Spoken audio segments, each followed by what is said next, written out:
GMR Shopping Mall grand opening on 10th September in Miapur. Just waiting.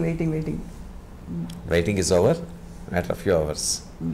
And what is your next one, sir, with Rajamouli garu? అంటే నేను ఇండివిజువల్గా stories రాస్తున్నాను నేనండి. Several projects I mean to. But next one with Mahesh Babu will be bigger అని announce చేశారు రాజమౌళి గారు. చేశాడండి, నా దృష్టిలో రాస్తానండి. అంతేనా సార్? వాడి దగ్గర ఇది గ్యారంటీ లేదండి ఎస్ అనే వరకు. అవునా సార్? మీరు డిసప్పాయింట్ అవ్వరా సార్ ఎప్పుడు? అంటే అబౌవ్ ఎవ్రీథింగ్ మీరు యువర్ డాడ్ అండ్ సన్, నాన్న కొడుకులు ఒకటండి. యాజ్ ముందు తండ్రిగా వాడు మంచి కథ రావాలి. వేరే చోట నుంచి నాకన్నా మంచి కథ వస్తుంది అనుకోండి, ఐ షుడ్ వెల్కమ్ ఇట్. రైటర్గానే రాయలేకపోయానని బాధ కన్నా కూడా నా కొడుకు మంచి కథ దొరికిందని ఆనందించాలి నేను. ఎప్పుడు వచ్చే డౌటే సార్, మిమ్మల్ని అడిగారు కూడా చాలామంది, విజేంద్ర ప్రసాద్ గారే ఎక్కువ సినిమాలు ఎందుకు తీయరండి డైరెక్ట్ చేయడం? మీరే కథకులు అయినప్పుడు మరి మీరు అనుకున్న కథని పేపర్ మీద పెట్టి డైరెక్ట్ చేస్తే ఇంకా పెద్ద పెద్ద ప్రాజెక్ట్. అది కాదండి, ఏ సినిమా రచయిత అయినా సరే అతనిలో డైరెక్టర్ లేకుండా సినిమా కథ రాయలేడండి. Because he has to sit with his eyes. అంతే కదండి. అవును సార్. నా కంటి ముందు ఏ దృశ్యం కనిపిస్తుందో దాన్ని కాగితం మీద పెట్టాలి. కానీ కంటి ముందు కనిపించే దృశ్యాన్ని తెరకెక్కించడం కోసం there are several departments you have to deal with. అన్నిటికన్నా ముఖ్యమైనది హ్యూమన్ రిలేషన్స్ అండి.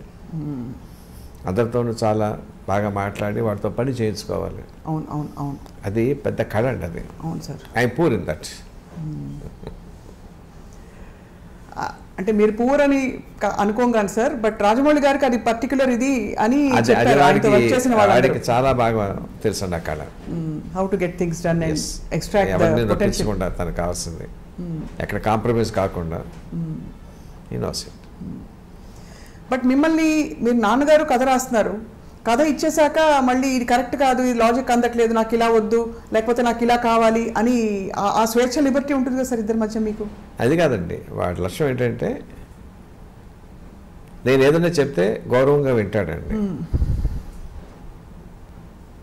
రెండుసార్లు చెప్తే వింటాడండి. Ultimately he takes his own decision. ఓహో, చెప్పే స్వాతంత్రం ఎప్పుడు ఉందండి, రిజెక్ట్ చేసే హక్కు వాడికి ఎప్పుడు ఉందండి. అండ్ ఈ కాంటెక్స్లో sir we must mention, Telugu cinema స్థాయిని ఎక్కడికో తీసుకెళ్ళిపోయిన ఏకైక దర్శకులు రాజమౌళి గారని ప్రపంచం అనుకుంటూ ఉంటే ఒక తండ్రిగా మీకు ఎంత గర్వం కదా సార్? ఎలా అనిపిస్తుంది సార్? తండ్రికి ఎంత గర్వపడతానో తెలుగువాడిగా కూడా అంత గర్వపడతాను. నా ఫీల్డ్కి, నా తెలుగు భాషకి గౌరవం వస్తుంది. Have you express to him sir ఎప్పుడైనా? అండి ఎప్పుడైనా చెప్పారా మీరు? అంటే చెప్పే సందర్భం వస్తుందా, అసలు అవసరం వస్తుందా?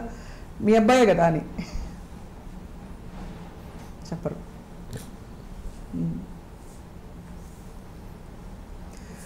But we're all curious sir to see RRR అనే ఒక మ్యాగ్నమ్ ఓపస్.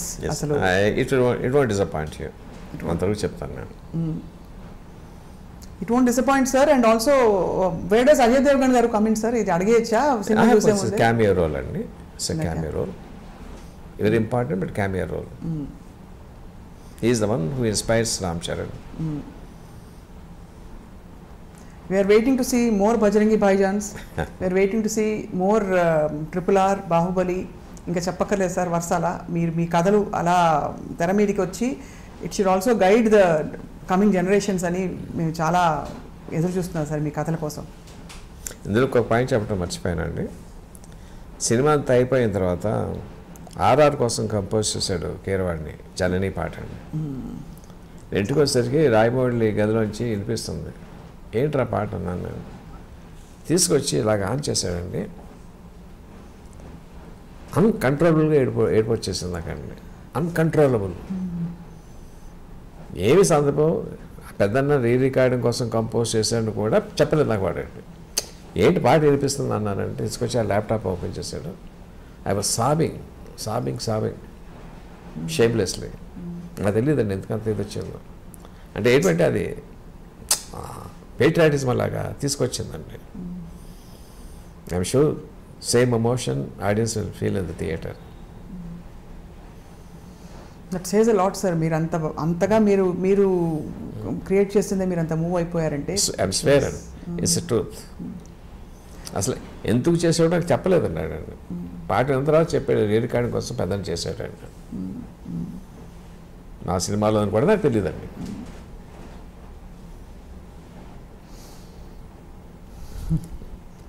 మీరు ఆలియా భట్ గారి గురించి కంటతడి పెట్టారు sir, and obviously it is a very emotional movie, అది క్లియర్ అయిపోయింది for audience and much needed emotion now. మళ్ళీ ఇప్పుడు కూడా వస్తుంది సొసైటీ ఇప్పుడు కూడా వస్తుంది సార్. దొంగముంట. ఎంత ముద్దొచ్చేసే మీరు ఆ మాట అంటారు సార్.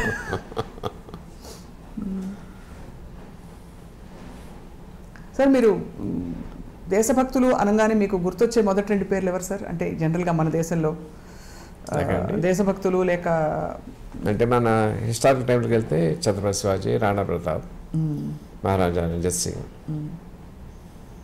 ఝాన్సీ లక్ష్మీబాయి, ఎవరి పేరున్నా రోమాంచితం అవుతుంది. అవునా సార్? సార్ అసలు అలా స్పందించగలగడమే గొప్ప ఇది సార్, మీకు అదృష్టం సార్.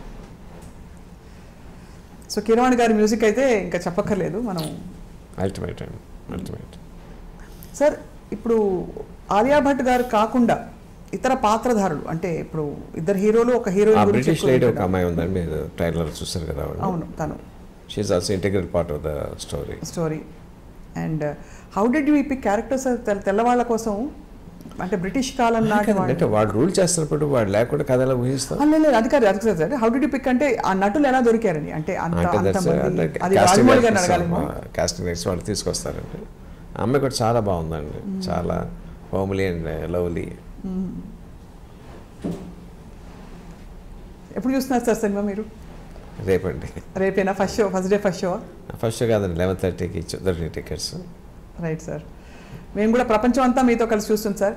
అందులో మరొక విషయం, సాంకేతికంగా ఈసారి డాల్బీతో పాటు అనేక టెక్నాలజీస్ ఎవరికి ఎలా సినిమా స్కోప్లో 3Dలో అన్ని ఫార్మాట్స్లో అందించడం అనేది చాలా గొప్ప ఘనత. అంటే ఇది ఎంత పెద్ద ప్రాజెక్ట్ అంటే సార్, ఫ్రాంక్లీ మాకు ఇంటర్వ్యూలు చేస్తున్న వాళ్ళకి కూడా ఏం అడగాలో తెలియదు, because it is too big.